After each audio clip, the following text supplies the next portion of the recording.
Assalamualaikum warahmatullahi wabarakatuh. Kali ini saya akan coba menyampaikan secara singkat terkait dengan proses dan metode perancangan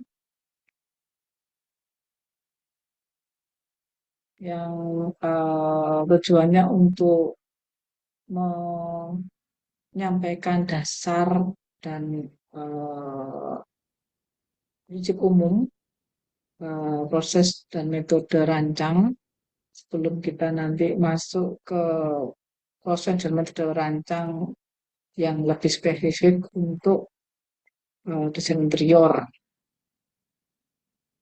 Ada beberapa pustaka di sini, ada satu, tiga, dan enam.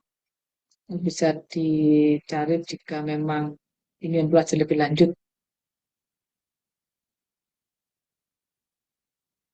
Yang pertama, perlu disampaikan terkait dengan black box dan glass box dalam perancangan. Um, itu dia tidak mau membuka ya.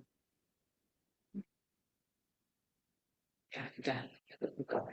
Yang pertama terkait dengan black box atau bisa disebut bahwa ini adalah traditional methods.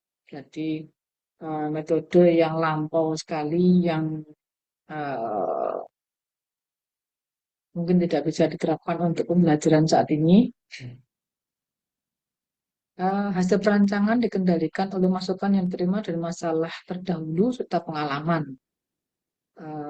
Hasil perancangan dapat dipercepat dan mengakibatkan keputusan acak untuk suatu periode tertentu. Ini maksudnya um, karena tidak secara umum karena black box ini hanya mengandalkan intuisi, mengandalkan pengalaman merancang yang lampau dan mungkin faktor-faktor yang lain yang tidak teridentifikasi dengan baik sehingga eh, keputusannya atau apa istilahnya solusi-solusi desainnya itu bisa random acak. Bisa juga terjadi lompatan pemahaman. Ini maksudnya eh, misalkan dapat tugas untuk merancang apa, tiba-tiba akan menghasilkan konsep seperti ini. Ketika itu ditarik mundur, bagaimana proses bisa menemukan konsep ini, apakah konsep ini tuh bisa menyelesaikan masalah atau tidak, itu sulit untuk dilacak. Nah, maka disebut sebagai terjadi lompatan pemahaman untuk mentransformasikan masalah yang kompleks ke dalam sebuah solusi. Itulah black box. Nah, ketika diilustrasikan proses perancangan black box seperti ini. Jadi ada masukan, bahkan kita tidak jelas masukan seperti apa, kemudian dia berproses dengan ruwet, kemudian tiba-tiba menghasilkan apa namanya produk, tapi tidak tahu ini prosesnya seperti apa, tidak diketahui. Karena tidak bisa black box ini kita terapkan di pendidikan perancangan seperti di prodi kita. Kemudian black glass box atau rational method itu uh, kalau tadi black box itu seakan tidak terlihat dalamnya, kalau glass box itu sesuai namanya transparan. Sehingga tujuan variabel dan kriteria itu ditentukan di awal dengan mata. Kemudian dilakukan analisis uh, sebelum mencari solusinya, kemudian dievaluasi secara luas dan logis, kemudian akhirnya ditemukan strategi, eh, maaf, menggunakan strategi yang ditentukan di awal, bisa dengan sifat macam-macam, bisa sekuensial, bisa serial ya, atau bisa paralel, kondisinya maupun yang lainnya, atau looping yang berputar. Intinya itu sudah dapat dalam merancang itu kita sudah bisa eh, merencanakan, kita sudah tahu mau ngapain, caranya gimana supaya hasil rancangan nanti bisa dihasilkan dengan baik dan dapat dipertanggungjawabkan. Kira-kira seperti itu. Kalau diilustrasikan skemanya itu kira-kira seperti ini. Dilakukan dulu analisis atau penelitian atau eksplorasi di awal, mungkin Ini urutnya agak panjang karena agak luas karena agak besar ya. Itu karena eh, kita masih berpikir untuk mencari wawasan seluas mungkin terkait dengan proyek. Kemudian nanti mengerucut sehingga menghasilkan konsep. Nah, konsep yang terpilih dievaluasi itu dipilih untuk dilanjutkan dalam sebuah desain. Kan dia menjadi satu garis lurus. Jadi sesuatu yang linier itu atau sekuensial itu yang dapat dipastikan itu yang di bagian belakang. Sedangkan apakah yang setelah dievaluasi ketemu desain ini tidak mungkin ada proses looping atau berputar kembali ke depan, bisa jadi. Cuman paling tidak kita sudah bisa mengetahui bahwa desain ini berasal dari konsep yang dievaluasi dan diterapkan. Dan tidak tiba-tiba muncul desain tanpa kegiatan sebelumnya konsep dan riset, sehingga ketika desainnya sudah terwujud, ditemukan ada masalah atau akhirnya banyak risiko masalah yang mungkin belum terselesaikan dengan desain kita. Itu akan bergerak, nanti akan harus mikir ke belakang lagi dan itu akan malah akan tidak efisien, makan waktu, makan sumber daya dan lain-lain. Kira-kira seperti itu. Perbedaan antara proses merancang black box dan glass box. Nah, sekarang cara berpikir dalam merancang. Dalam merancang itu sebenarnya kita tuh sedang mencari solusi. Mencari solusi dari masalah yang masalah yang apa istilahnya eh, datang bersama dengan proyek yang kita terima. Jadi maka dalam satu teori ini ada VDI atau ini lampau sih, cuman logika terus dipakai sampai di buku teori yang pernah saya baca kemarin di tahun 2000 ya Nigelkors dia masih tetap menekankan adanya dekomposisi dan rekombinasi. Jadi maksudnya seperti apa? Maksudnya ketika kita dapat proyek, kita kan dapat overall problem. Jadi masalah utamanya itu seperti apa?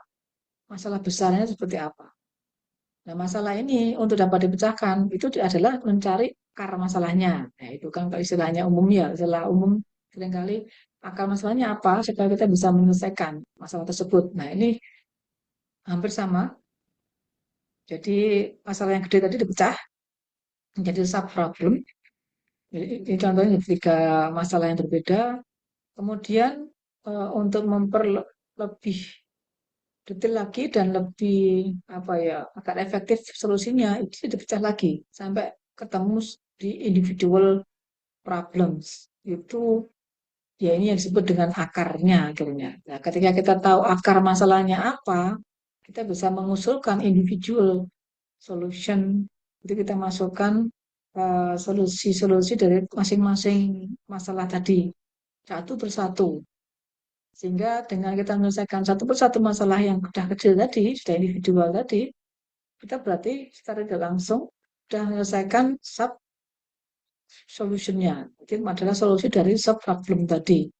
Dan ketika itu sudah diselesaikan, kita evaluasi nantinya setiap solusi ini, berarti kita sudah secara nggak langsung juga sudah menyelesaikan overall solution. Ya, karena kayak gitu. Proses berpikir dalam merancang. Jadi, kita kemarin waktu PKKMB pun angkatan 2024 ya, sekarang angkatan 2025 kebetulan saya dapat tugas, saya selalu menekankan kita harus melakukan analisis. Jangan ketika ada masalah kita terima langsung tiba-tiba muncul solusi atau ikut solusinya orang. Solusinya orang sebagai referensi saja untuk kita dapat menghasilkan solusi kita sendiri. Karena kita yang harusnya tahu akar masalah dari setiap kondisi yang kita hadapi, kira-kira seperti itu. Ini sebagai contoh supaya apa namanya bisa lebih eh, paham maksudnya. Contohnya seperti ini. Overall problemnya kita suruh merancang dengan mengangkat isu ada cultural sustainability, ada berlanjutan di bidang kebudayaan dalam desain. Kemudian kita pecah masalahnya di mana aja. Ada masalah di atap, di fasadnya, di ruang luarnya, ke interior mungkin apa di bagian plafonnya kah, di bagian dindingnya, gitu. Ada masalah-masalahnya apa? Masalahnya yaitu bagaimana menerapkan cultural sustainability dalam elemen-elemen tersebut yang lebih kecil tersebut dari desain kita.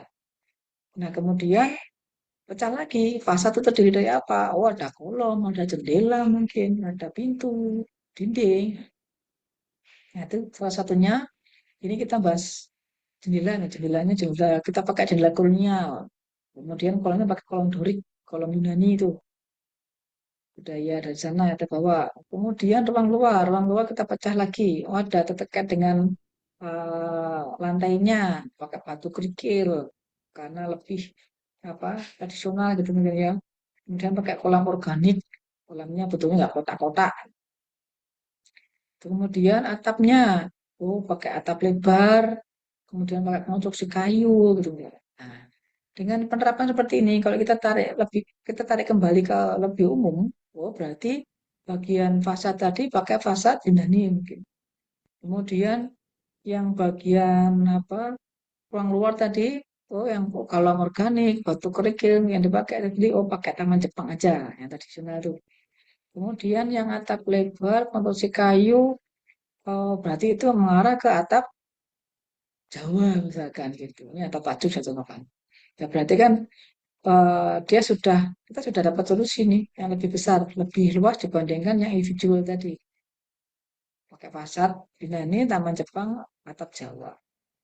Kalau itu terus kita gabungkan, kemudian akhirnya solusinya apa? Kalau kita menggabung-gabungkan berbagai macam gaya dalam satu bangunan, dari mana-mana, kita bisa menyebutkannya pakai metode eklektik. Nah, misalkan, oh, berarti solusinya secara umum adalah menggunakan gaya eklektik klasik. Gitu, misalkan. Nah, kira-kira seperti itu. Sehingga kalau sustainability dalam desain dapat kita selesaikan dalam kasus ini dengan menggunakan gaya eklektik klasik. Kira-kira seperti itu. Selanjutnya kita masuk ke bagian inti yaitu proses dan metode rancang. Pertama perkembangan proses rancang ini yang paling atas ini yang pertama itu eh, secara prinsip itu hanya seperti ini ada input kemudian diproses kemudian ada output. Outputnya kan desain kita ya rancangan kita. Ini proses itu bisa terus berkembang. Ini contoh diilustrasikan di bukunya Daberly 2005 itu prosesnya bisa bisa berkembang. Ini ada proses jadi pecah dari 3 tahap. Setiap tahapnya dipecah lagi dari 3 lagi. Setiap pecahnya jadi dipecah lagi dari 3 lagi misalkan gitu. Jadi bisa berkembang sampai bisa jadi tak terhingga, tergantung batasan kita, entah kait dengan waktu, batasan sumber daya, gitu. Ini sekarang saya coba menampilkan beberapa proses rancang yang saya peroleh dari beberapa pustaka tadi. Ini yang pertama kita kan secara umum jadi masukan, terus kemudian diproses ada luaran. Dari yang paling sederhana, ini tadi jadul juga 1972, itu ke back end Wagner bilang proses dipecah di 2, ada analisis, ada sintesis. Lanjut, kemudian ada yang 3 tahap, desain metode 3 tahap. Itu dari Christopher Jones 2070 juga lampau, teman saya suka kan dia simple, sehingga ketika disampaikan terapan itu uh, mudah untuk dipahami. Jadi prosesnya ada analisis, sintesis, ditambah evaluasi. Kemudian berkembang lagi ada engineering design method itu dari Nigel Cross tahun 2000 di 4 tahap. Jadi setelah ada masukan ada eksplorasi, pembangkitan, evaluasi, kemudian dikomunikasikan. Kenapa ini sama dengan luar? Karena komunikasi ini arahnya ke dokumen perancangan kita. Nigel Cross bilang seperti itu. Kemudian terakhir ini sebenarnya bukan yang ada lagi, ada teman ini yang saya sampaikan yang akan dipakai di desain interior. Dan kalau di kampus ini ada juga di cafe juga sama pakai design thinking ini. Jadi setelah masukkan ada 5 tahap. Ada empathize, define, ada ideate, prototype, kemudian test. Jadi saya coba sampaikan ini yang 3 tahap tadi ya, yang dari Christopher Jones. Dia ada tahap analisis, sintesis, evaluasi. Kalau di bukunya Jones menyebut ada divergensi, transformasi, konvergensi. Hmm, Analisis atau divergensi itu merentangkan batas-batas situasi perancangan dan mendapatkan ruang penelusuran yang luas dan subur untuk menentukan pemecahannya. Jadi kita explore, nah, kita kan disuruh ada tugas proyeknya bikin rumah sakit, kita explore semuanya. Mulai dari peraturan dari pemerintah, rumah sakit yang ada, sudah ada, kebutuhannya ada apa aja, kita observasi perilaku, wawancara, dan lain-lain. Kemudian transformasi atau sintesis ini berisi tindakan membuat pola-pola menyenangkan, kreatif, dan mencari inspirasi yang diciptakan sebagai usaha untuk menyelesaikan masalah. Jadi setelah tahap divergensi kita tahu berbagai kondisinya. Kondisi itu kita cari yang masalah di mana. Atau bahkan kalau misalnya ada potensi ya dicatat juga. Nah, potensi ini jadi akan kita ubah menjadi sebuah konsep, sebuah kriteria rancang, sebuah solusi di rancangan kita. Nah, setelah semuanya di list, kita sudah menghasilkan sintesis, konsep, solusi, dan lain-lain, kita masih tahu konvergensi, pengerucutan.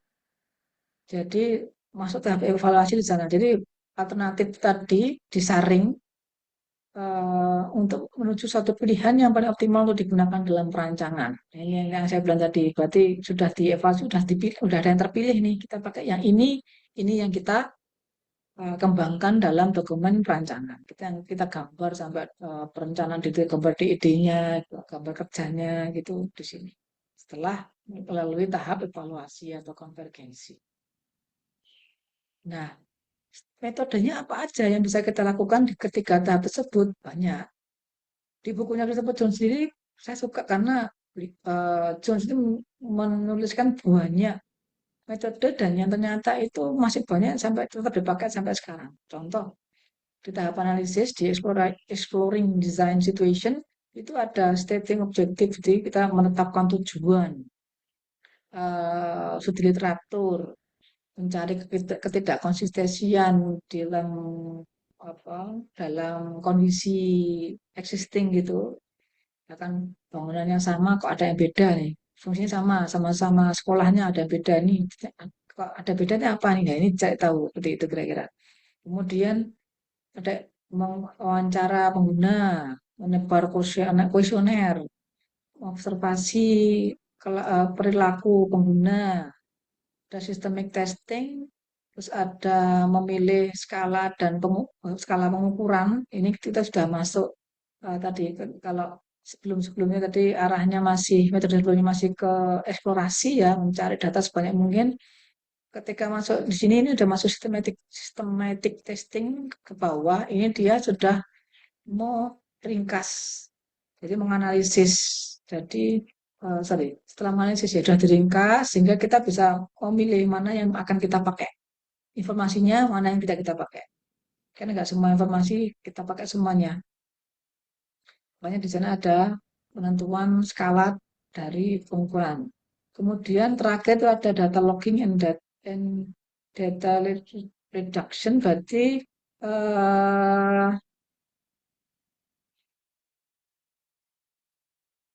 data yang kita perlu tadi, informasinya itu di kelompok-kelompokkan, terus dipangkas yang nggak dipakai di skip. Kemudian akhirnya yang kita bawa ke belakang ke tahap selanjutnya adalah informasi yang atau kondisi yang benar-benar terkait dengan proyek kita. Kemudian di tahap sintesis, atau tahap transformasi tadi itu ada dua. Yang pertama itu exploring problem structure, metode golong kategori itu.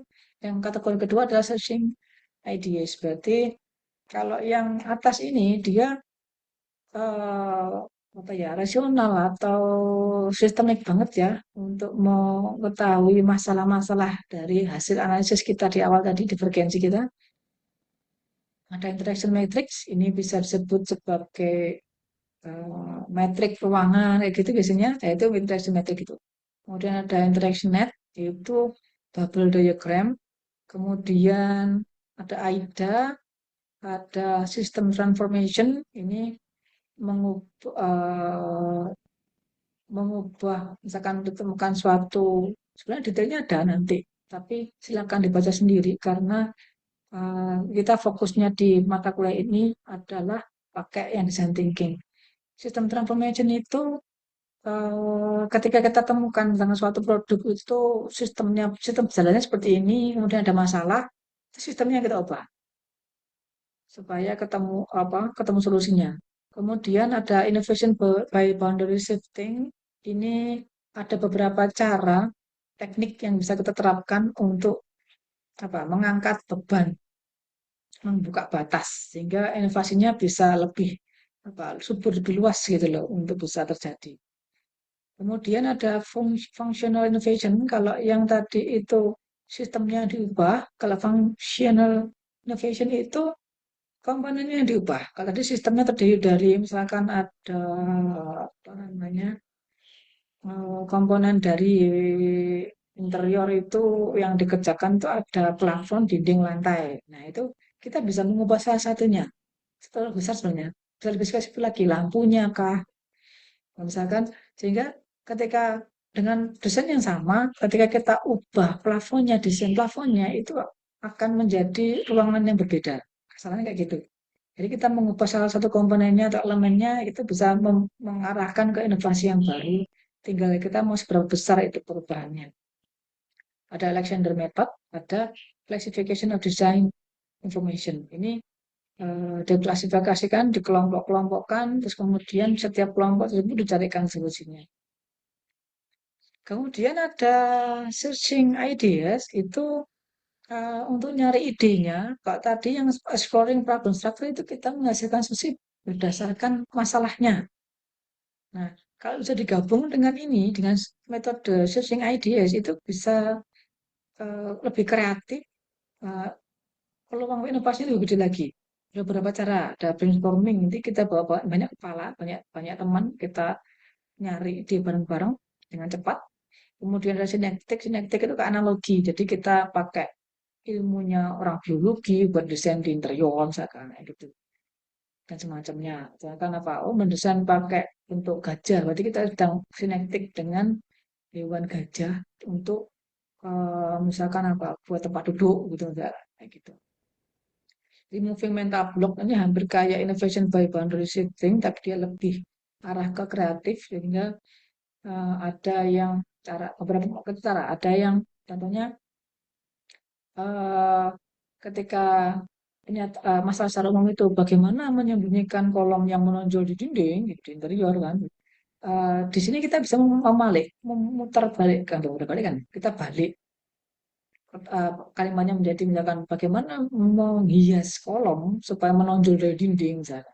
Jadi kita ubah, kadang kalau kita udah buntu, nah kita bisa minta bloknya kita angkat, kita balik kalimatnya kita ubah. Ada juga yang tukar-tukar apa ya, sorry, mengembangkan bagian komponennya, menempatkan karakter apa ya, misalkan yang biasanya misalkan kubah sama minaret di masjid gitu misalkan. Biasanya kubahnya gede, minaretnya kecil. Itu kita ubah, kita balik. Ganti minaretnya yang gede, kubahnya kecil atau enggak ada kubahnya gitu. Itu eh, semacam itu banyak bisa dilakukan. Kemudian ada morphological chart, ini semacam kayak kalau misalkan kita ada dua orang, yang satu pakai topi merah, baju putih, celana hitam. Yang satunya itu si B pakai topi coklat, baju kuning, celana hijau. Nah, itu kita bisa tukar-tukar. Oh, bajunya merah tadi tukar dengan baju yang apa tadi? Putih tahu deh, ya, ditukar. Atau tukar topinya warnanya ditukar, yang ditukar gitu. Sehingga dengan menukar satu dua komponennya itu bisa apa namanya menghasilkan wujud yang baru, desain yang baru. Lanjut, kemudian ada evaluasi itu ada checklist, awalnya pastinya checklist, kemudian ada selecting kriteria. Kalau checklist tabel ya, kalau selecting kriteria kita punya kriteria dulu, baru itu kita masukkan mana yang memenuhi kriteria untuk dilanjutkan dalam perancangan. Ada ranking and weighting, ini kita ranking berdasarkan pembobotan setiap konsep kita, misalkan kita kasih nilai-nilai itu di total yang nilai paling gede kita pakai. Kemudian ada spesifikasi, jadi eh, menuliskan spesifikasi kalau pelafon harusnya begini, begini, begini, plafonnya ruang kerja, misalkan harus begini, begini, begini, ya kita cross check sama konsep kita, yang paling masuk akal yang mana. Gitu. Ada yang code reliability index. Em, Kenapa disampaikan ini? Karena menurut saya ini bisa menjadi kata kunci kalian untuk nanti mengembangkan diri, mencari metode dalam merancang nantinya.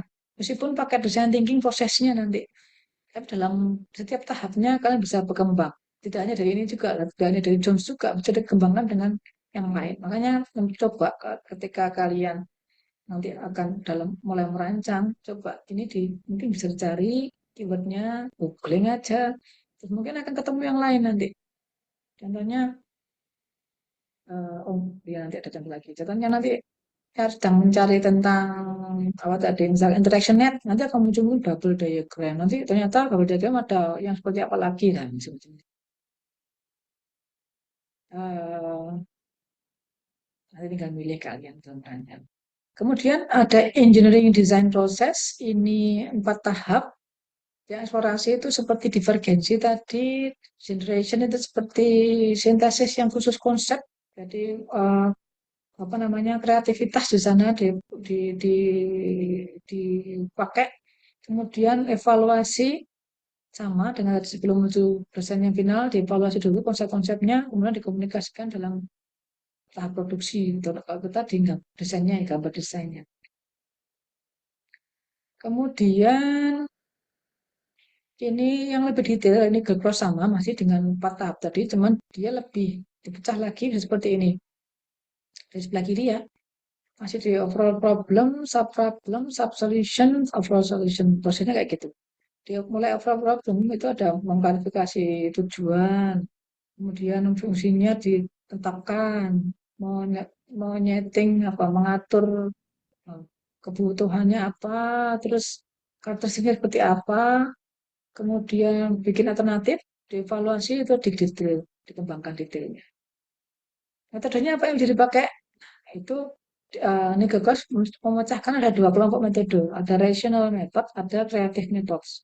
Kalau rational method di sini ada 7 tahapan tadi, yang ini clarifying objective dan selanjutnya, sini 7 clarifying objective dan selanjutnya.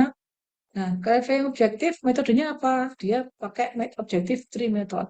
Nah, kalau legal plus ini dia setahap satu metode. Kalau John tadi satu tahap dia banyak metode yang bisa dipakai, bisa milih, bisa digabung.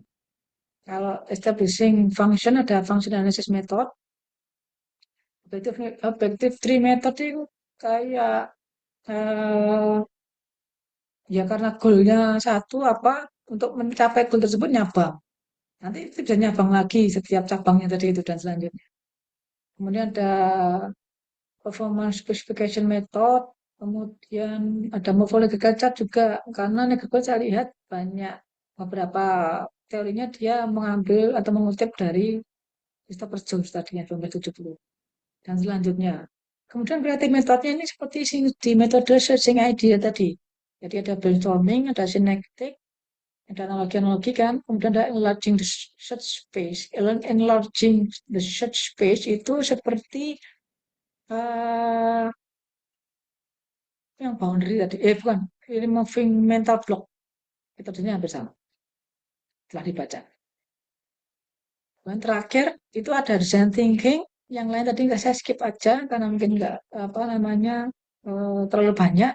Ini ada, kalau yang design thinking ada 5 tahap, ini ada beberapa, ini pemahaman ya, bukan metode ya, juga untuk empathize pakai interview, terus ada juga kita bermain di sana sebagai orang dalam dan selanjutnya.